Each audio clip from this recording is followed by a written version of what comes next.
जितना आप कलाकारों को सपोर्ट करती है ना, मुझे लगता है कि लेडीज में कोई नहीं करता है, कोई नहीं करता। मैं चाहूंगी आप लोग हमेशा जहाँ भी मैं मिलती हूँ आशीर्वाद और प्यार आपका मिलता है, बहुत मुझे अच्छा लगता है। इसके लिए आपको मैं दिल से धन्यवाद और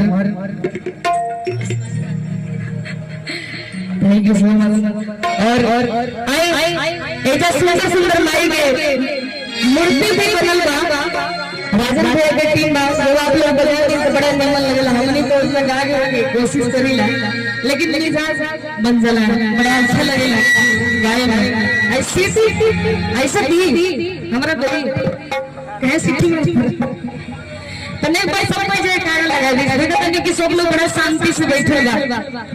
तने एक बार जितना लोग माई के हाजिरी लगाए आइल बतने पर सब कोई हाथ उठा ली, खास करके हमारी माताएं बहन इधर झांसी की रानी हाथ उठा ली।